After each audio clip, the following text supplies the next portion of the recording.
Welcome everyone, welcome everyone, welcome everyone. Today we're going to be talking about the time I broke my wrist. Now this is the only bone I've ever broken. I didn't even know I broke it until way later, but looking back on it, I probably should have known that it was worse than what I was thinking. Let's get into it. Now this happened when I was like in 6th or 7th grade. I was really young, just had started middle school, and I was at my best friend's house.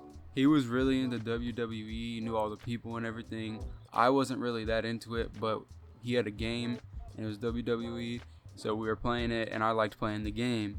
So we're playing the game and I'm losing bad because I don't know any of the moves, I don't know who's good, I don't know anything. So he's whooping me.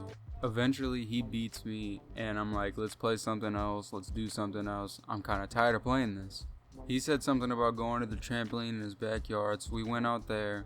He wanted to do these WWE moves that he had just seen on the game, and at the time I was a little bigger, I was a little chunkier as a kid, and he was really skinny, so I wasn't all about it. I wasn't trying to do this, but he insisted. I think I actually tried to back out and said that I wanted to go back inside, and he was chasing me around the house with a knife, but that's just a whole different story. At first we're just jumping on the trampoline, and then he wants to get into these moves. He's attempting to do these moves, but it's not going good, and his form is just way off. So he takes a break for a minute and is trying to think of some easier moves to do. It took him a minute to find a move that was easy enough for him to do, but he settled on a judo flip. Now if you don't know what a judo flip is, I'll throw a picture up on the screen, but it's basically just like flipping a person and throwing them on the ground. When he did it to me, I tried to catch myself, and I was bigger at the time, as I mentioned before, so all the weight went on my wrist and my wrist just snapped. It took me a while to get up because my arm hurt so bad, and under my arm, underneath the forearm, it was all purple and swollen, and it was the size of my fist. I went inside and tried to put some ice on it to see if the pain and the swelling would go down. It didn't. I waited like an hour and a half, 2 hours, nothing changed. So I called my mom. I was like, I think I need to go to the hospital. My arm hurts, it's still swollen, it's been swollen for hours. It's throbbing, everything's just a mess. My mom tells me she's on her way, and I'm sitting there at my friend's house holding my arm in pain, just waiting for her to get there. 10 minutes goes by and she's finally there to pick me up. She picks me up and we just zoom to the hospital. I don't think she stopped at any red lights, any stop signs, nothing. She was just trying to go.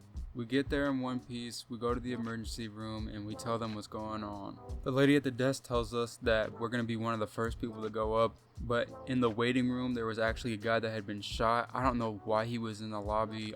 He should have just went inside, but either way, he was in the lobby. He was the only person in front of us. They call dude's name, he goes inside. We're waiting. 5 minutes later, they call me up. We go in there, we get to the room. They want to do some x-rays, so we go and do some x-rays. They already knew it was broken, they just want to know how bad it was pretty much. Part of my bone was fractured, but another part of it was clean through, and it happened to be my dominant arm that I write, eat, shower, do everything with, so that sucked. They gave me a temporary cast that night. I had to go get a permanent one the next day or 2 days later. This also happened right before summer, so all summer my arm was broken. I couldn't do anything, I couldn't go swimming. It was the very last week of school, and my friend that broke my arm, he stopped talking to me after he broke my arm. He never said I'm sorry. I took that as my cue that we weren't friends anymore. He had new friends now, and we weren't spending very much time together anyway. I think I wore the cast for 3 months or sometime around there, and then I had to wear a splint afterward for recovery. I had to go to physical therapy because I broke a growth plate in my arm, and my arm was way smaller than my other one. Everything worked out in the end, and I've yet to break a bone since this one. Let me know what you guys thought of the video. Hopefully you guys enjoyed. Let me know what kind of stories you guys want to hear next or in the future, and I'll catch you guys in the next one. Peace.